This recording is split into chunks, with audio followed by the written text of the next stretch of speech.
Welcome to this elite masterclass. I'm your master coach, an experienced Cambridge examiner, and today we are tearing down the walls of one of the most notoriously misunderstood topics in the entire syllabus. We are talking about the Limited Company Statement of Financial Position, a cornerstone of the Cambridge Accounting 9706 examination. Whether you're sitting for your AS or your A-level papers, you absolutely cannot escape this topic. It is baked into every single examination series. But here is the thing. Rather than dreading it, we are going to completely deconstruct it. Today, we are operating in a dynamic digital studio environment. On the interactive holographic smartboard behind me, we are going to break down exactly how examiners evaluate your work, where the hidden marks are, and how you can walk into that exam room with total, unshakable confidence. We have a lot of ground to cover over the next 20 minutes, including mastering time allocation, deploying critical thinking strategies, and analyzing peer problem solving. So let's jump straight in. It's the million-dollar question, isn't it? Why do so many students bleed marks on a topic they know is going to be on the test? To understand this, let's look through the examiner's lens. Principal examiner reports show us year after year that students consistently struggle with the multi-stage analysis required to secure top marks on high-tariff questions, those massive 9 to 15 mark behemoths. To really illustrate this, I want you to imagine two typical Cambridge scholars in our digital study suite. We'll call them Alex and Sam. Alex is highly technical. Alex excels at memorizing formulas, knows every single fact, but completely freezes when it comes to open-ended evaluation. On the flip side, we have Sam. Sam is a creative thinker, fantastic at building broad arguments, but seriously struggles with structural precision and managing the ticking clock. When faced with a complex statement of financial position, both Alex and Sam fail, but they fail for entirely different reasons. The difficulty isn't just basic arithmetic. It's the cognitive leap required to synthesize isolated financial data into a fully compliant, formally structured statement. To help you avoid the traps that snare students like Alex and Sam, we are opening up the examiner's playbook today. We have a rigorous, time-blocked structural blueprint for this session. First, we'll dissect the core principles and the assessment framework, paying special attention to command word anatomy. Second, we will dive into the massive, grade-saving power of method marks. Third, we are going to build a bulletproof, 6-step procedural framework. Fourth, we'll run through an interactive workshop to expose the top 3 examiner traps. And finally, we will cover the exact strategies you need for securing top-tier evaluation marks. Let's kick things off with Section 1, the core principles and the assessment framework. This is where we decode the DNA of Cambridge questions. When you look at a question prompt, the very first thing you must do is isolate the command word. Let's put a sample on our digital board. Notice the difference between a prompt asking you to explain versus one asking you to what extent. An explain question requires you to clarify a concept or relationship. But to what extent? That is a heavy-hitting evaluation command. It demands that you look at multiple sides of an argument and make a justified, weighted judgment. And what about analyze versus evaluate? Analyze means you take a complex financial situation, break it into its constituent parts, and show how they relate. Evaluate means you take that analysis and judge its actual value or impact on the business. If you treat an evaluate command word like an analyze command word, you will automatically cap your marks, no matter how beautiful your calculations are. This brings us directly to the tension between superficial breadth and analytical depth. Think back to our student Alex. Alex approaches a question and just lists basic facts. This is an asset, this is a liability, here's the formula for depreciation. That is superficial breadth. It's safe, but it doesn't score the big points. The Cambridge Assessment Framework ruthlessly prioritizes analytical depth. Examiners explicitly note that candidates who make cross-topic connections achieve significantly higher marks. What does a cross-topic connection look like? It's showing that you understand how a seemingly isolated adjustment in your closing inventory doesn't just change your current assets. It cascades down, impacting your cost of sales, your gross profit, your retained earnings, and ultimately the equity section of the Statement of Financial Position. It is a living, breathing ecosystem, and you need to demonstrate logical, structured reasoning to show you see the whole picture. To truly unlock the highest marking bands, you have to dominate the 3 assessment objectives, or AOs. AO1 is knowledge and understanding. This is your foundation. It's knowing that a debenture is a non-current liability. AO2 is analysis. This is where you calculate the complex adjustments, like figuring out the exact apportionment of an accrued expense. But AO3, evaluation, is where the elite students separate themselves from the pack. Evaluation is interpreting what those numbers mean for the limited company's future. Sam, our creative thinker, loves AO3 but often messes up the AO1 foundation, rendering the evaluation invalid. Alex nails AO1 but leaves the AO3 section blank. You need a perfect balance of all three cognitive domains to ace this exam. That leads us nicely into section 2, where we transition into what I like to call the peer deconstruction debate.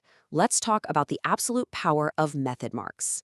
If you ever feel completely overwhelmed by a multi-stage calculation in the exam hall, I want you to mentally anchor yourself to this definition.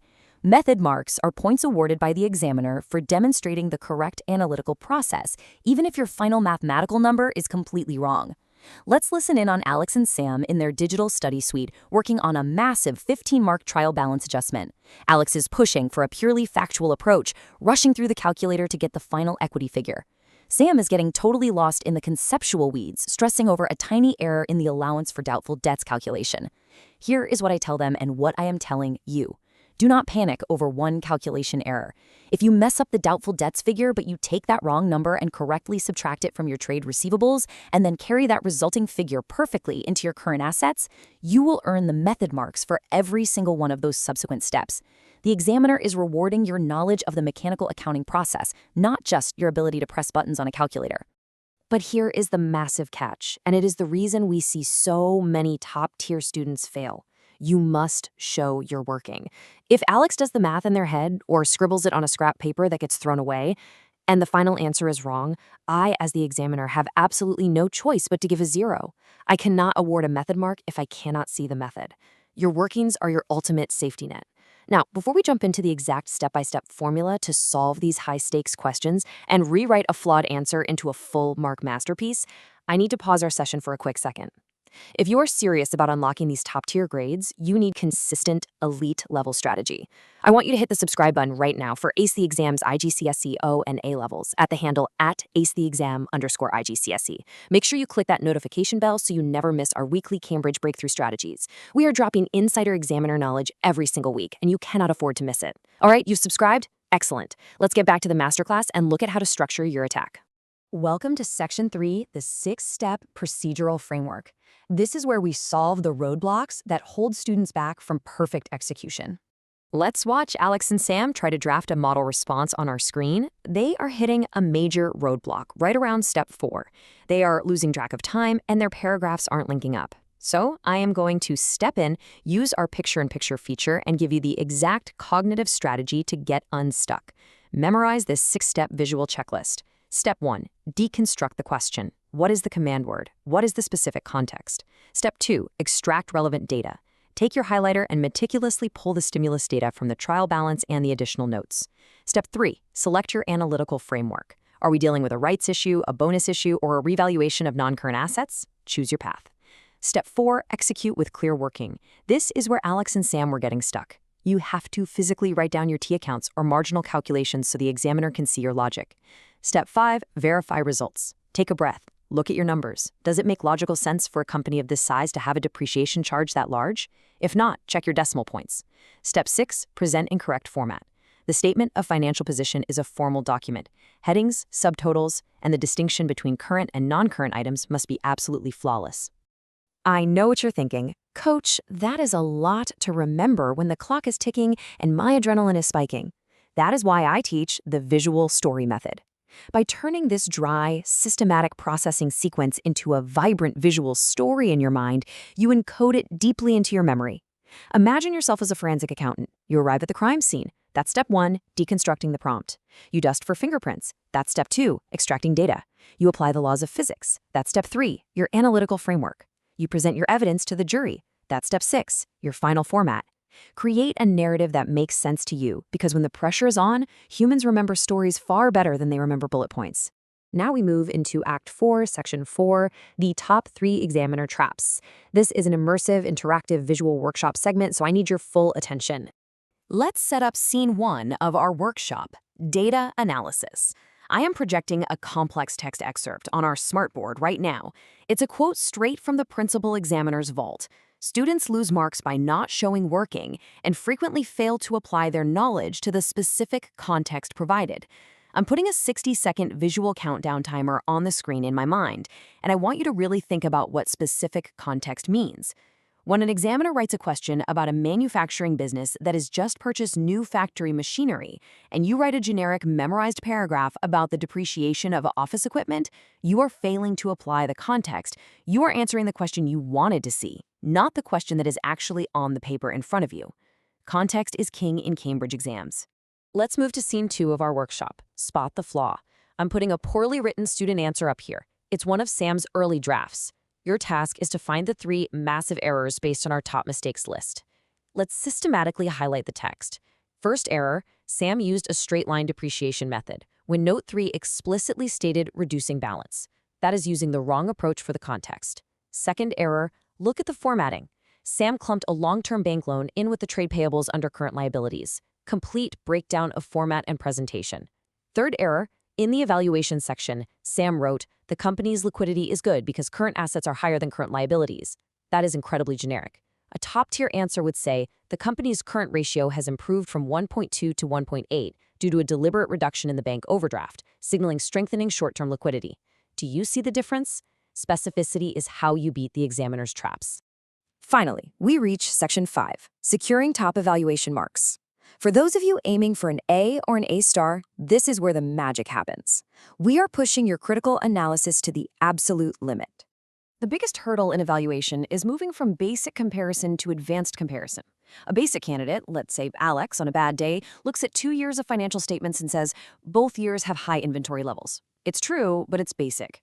To secure the highest marks, you must execute an advanced comparison. This means you identify similarities and differences. You must use strong comparative connectives, words like conversely, furthermore, in contrast, or nevertheless. And most crucially, you must support every claim with hard mathematical evidence. An advanced answer sounds like this. While both years show high absolute inventory levels, the inventory turnover ratio has actually slowed down from 45 days to 60 days. Furthermore, this buildup of aging stock directly correlates with the 15% drop in the quick ratio, suggesting the company is tying up vital working capital. That is an elite, top-band evaluation. To write like that consistently, you need to adopt the 3 traits of top-scoring candidates. First, question assumptions. If the scenario says a company took out a massive loan to buy a new warehouse, don't just assume it's a great idea. Question the interest burden and the impact on their gearing ratio. Second, consider different perspectives. How does this look to a potential shareholder versus a cautious bank manager? Third, justify your decisions with concrete evidence. Never make a statement about the business's health without pointing to a specific variance, ratio, or figure from the statement of financial position to back it up. As we head into our final strategy recap, I want to share the personal breakthroughs Alex and Sam had during this session. Alex realized that technical knowledge without contextual evaluation is a dead end. Sam realized that brilliant conceptual arguments fall apart without rigorous structural precision and time management. So I have to ask you, are you just memorizing accounting facts, or are you actively applying the examiner's methodology? To synthesize this entire masterclass, I want you to write down these 3 core memorable pillars. Pillar 1, the 3-step question scan. Before writing anything, scan for the command word, the context, and the constraints. Pillar 2, the paragraph balance formula. Every evaluation paragraph needs a point, evidence from the data, an explanation, and a link back to the specific scenario. Pillar 3, the last 5 minutes review checklist. Always reserve 5 minutes to check headings, verify subtotals, and ensure your workings are clearly referenced. Mastering this process isn't going to happen overnight. It requires you to practice past papers relentlessly, rigorously apply the 6-step framework we covered today, and systematically think like an examiner. Crushing Cambridge exams requires consistent strategy. You cannot do this alone, and you don't have to. I want you to hit that subscribe button right now for Ace the Exam's IGCSE O and A levels at the handle @AceTheExam_IGCSE. Turn on the notification bell so you are first in line for our future exam hacks, and head down to the comment section right now and tell me your target grade. Put it out there, commit to it, and let's get to work. Until next time, keep analyzing, keep evaluating, and I'll see you in the next masterclass.